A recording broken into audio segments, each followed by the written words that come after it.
This presentation summarizes an approach for accelerating the restoration of Lake Elkhorn and Elkhorn streams with stormwater BMP enhancements.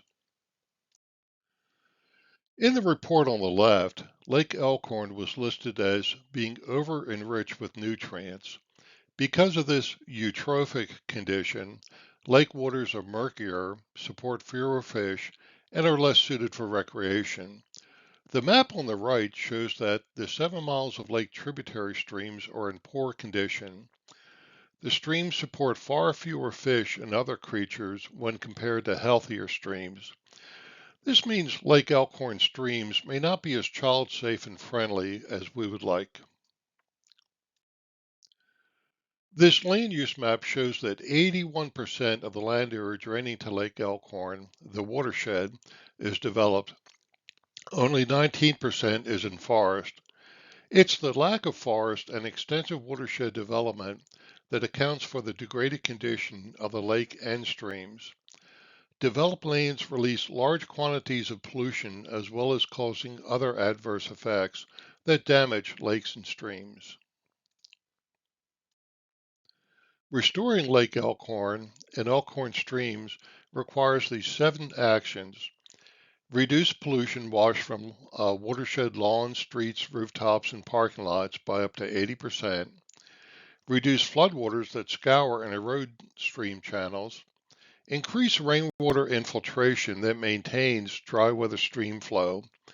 Increase watershed forests from the current 19% to 40%. Establish minimum 100-foot forest buffers along the 7 miles of watershed streams. Restore damaged in-stream habitat and eroding banks, and reduce nutrients accumulated in lake sediments. Here are the best options for restoring the lake and streams. Stormwater Best Management Practices, or BMPs, upland and streamside restoration, lake dredging, aeration, and other practices. Then lastly, after these other options have been fully implemented, in-stream channel restoration or near-channel wetland creation. This graph compares the lake and stream restoration effectiveness of each option. Note that no one option can fully achieve restoration goals. In fact, all are needed. According to MDE Stormwater Print, there are 125 existing BMPs treating runoff from up to 55% of all lawns, streets, rooftops, and other developed areas in the Lake Elkhorn watershed. A sampling of these 125 BMPs were visited on January 15th and 16th of this year. The BMPs visited are shown in the area on the left and listed in the table on the right. The purpose of these visits was to get a sense of what opportunities may exist to restore the lake and streams by enhancing existing BMPs. Here are the results. Enhancement opportunities were noted at a third to half of the BMPs. Possible enhancement opportunities range from the very simple and inexpensive to those requiring extensive engineering, design, and reconstruction. Here's an example of a simpler BMP enhancement opportunity.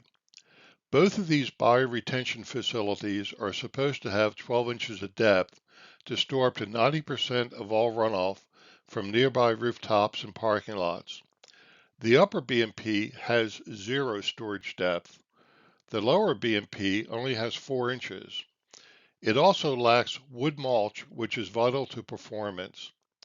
Restoring the required 12 inches of storage and remulching would greatly enhance the lake and stream protection benefits of both existing BMPs. As shown in this graph, achieving a fairly good quality stream requires that forests cover 40% of a watershed. Lake Elkhorn watershed forest is just 19%. Getting to 40% requires another 430 acres of forest. The red line encompasses 6 acres of privately owned grass, a portion of which is dedicated open space. This open space could be planted in trees. If a casual survey noted this 6-acre opportunity, how many others might be found with a thorough watershed-wide search? In summary, a limited survey of a small portion of the Lake Elkhorn watershed identified many opportunities to enhance lake and stream quality. A more thorough survey would no doubt review many more opportunities, perhaps even enough to restore the lake and streams to a higher level of quality.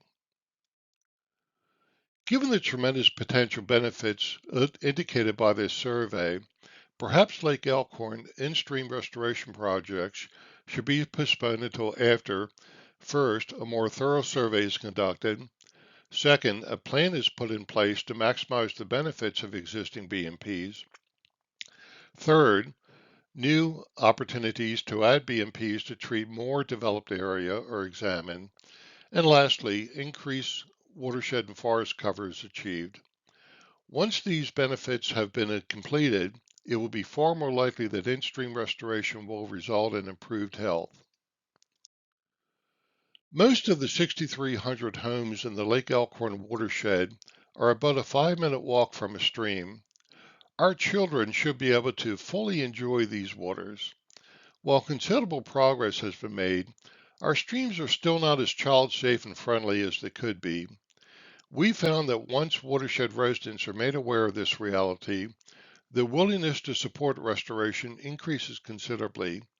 If they then learn restoration has been lacking due to a lack of greater public participation, then great strides in lake and stream improvement can follow. That's the end of this presentation. A 20-minute version is available at the YouTube address you see here, or you can Google youtube.ceds.org. Thank you.